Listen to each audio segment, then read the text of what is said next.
Hello, everyone. Welcome to Cherry the Geek TV. I'm Joe Vanourney. Today we are joined by Jocelyn Hudon. She is, you know her from her film work and in Pixels, and most recently her television work on the series Chicago Fire.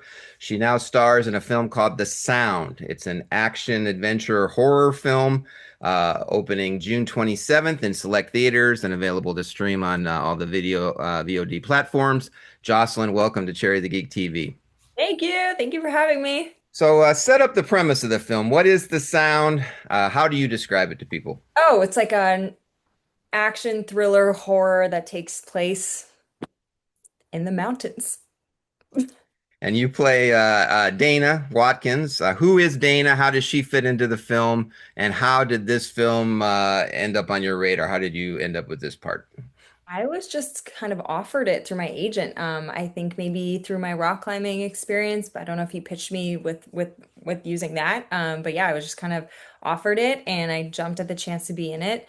Dana kind of sets up the movie and then she kind of just like lets everyone go on their way. And then yeah, I think her arc will continue possibly if there's a sequel. But yeah, she's definitely like she sets it up with like Alex Honnold and then chaos ensues. So I was going to ask you about if you had climbing experience. There's photos that at the end of the movie. There's photos of all the cast members, and most of them are in some kind of climbing photo. I didn't know if that was just taken for that for the film purposes, or if you actually have that in your background. Talk No, about your I background. think everyone has a rock climbing experience. Yeah, I definitely did. I grew up rock climbing. My dad taught rock climbing. My brother rock climbs. I taught rock climbing. But yeah, I've been doing it my whole life, and it's cool to use it be in a movie about it. It was How'd you awesome. get started with that? What was the appeal of rock climbing? I think it was just, thrust upon me, like because it was just something we did as a family. And then going to camp, I always loved doing like the ropes courses and the rock walls. And then I would always sign up for the ropes course. And eventually I ended up teaching it. So we were in Algonquin Park in Canada, and I was like the rock climbing girl. And we'd be in these like giant bug nets just belaying kids up walls. But yeah, so I've been doing it for a while. So, besides the actors that appear in the film, they've also cast, you mentioned some of them, real life Mhm. climbers, Adrian Ballinger, Brett Harrington, Hazel Finley, Alex Honnold, who people would know as the star of the Oscar-winning documentary that came out a few years ago. I'm Free not solo. Free solo. Free Solo. Thank Yeah. you. And so you're in a scene with them. Some of them appear in the scene. What was that experience like? Did you know them beforehand going in? And as a climber, what was it like getting to like hang out with them and get their takes on that whole world? It was really cool. I mean, obviously Alex is huge, but yeah, also Hazel and Brett. I didn't know them, and then I followed them on Instagram after, and I was like, oh my God, like they're amazing. But Alex Honnold obviously is like a huge get for the movie. I think he's amazing. I watched Free Solo right before meeting him, so I was just like very just in awe. I can't believe what he did. It's just like just the peak of that. The if human ability, right? He's great. So it was really great working with him too. It was interesting to see athletes acting, and they were really natural. They were very grounded. It was awesome to work with them. So a lot of the film takes place on location, but I know they've also built a set for some of the close-up scenes, the scenes that were more difficult to film. You were on location. Yeah. Talk about that location, where you were in relation to that wall, and what that whole experience was like I was being out in there.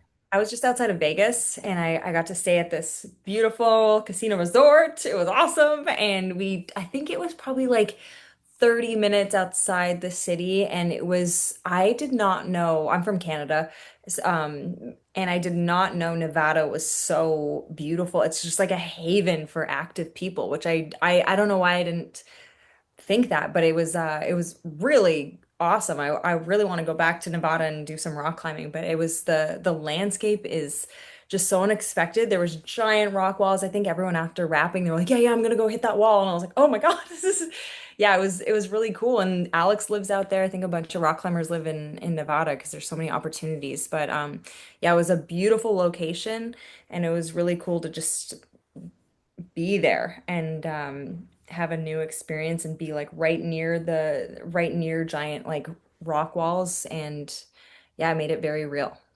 So the unique thing about the movie The Sound is not only is it an action film about climbing, but there's a horror element to it as well. Are you a fan of horror? What are some of your favorites? I like being in them, but I can't watch them. Yeah, I can't. I get too scared.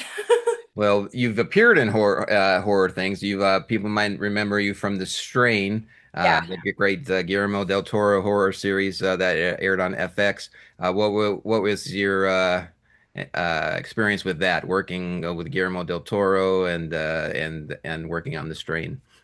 It was awesome. I was there season 4, so I watched season 1, 2, 3 really quickly before working, and I was like, I get to be on this show. It's so well done. I remember the billboards for it were this like giant eye with like a worm coming out of it. I'm like, that's my show. It was really cool. It's such a well done show that fans love it. I had these like giant, my character eventually turns into a vampire.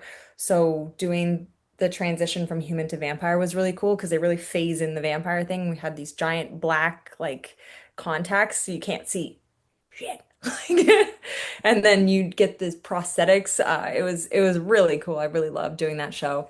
Um, yeah, and then I did another one. I think it's called Safer at Home. We filmed that during the pandemic, and that was a horror as well. That was yeah, I love filming them. But yeah, it's too scary for me to watch. So, what do you think would be more terrifying in real life, facing a supernatural entity or being stuck hanging on a wall thousands of feet above the ground with nothing but air and ground 1,000 feet below you? I think I could take on the entity.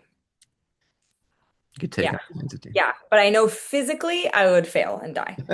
Oh, I would Well, take the. besides the sound, you're also one of the stars of Chicago Fire, where you play Lila, coming back soon for season 14.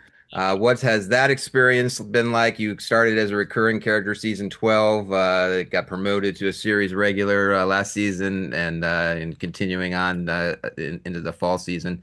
What can you tease, or what do you hope some future storylines might be where we might find Lila? Oh, well, I mean the end of season 13 was pretty crazy. I don't want to spoil anything, but someone's pregnant.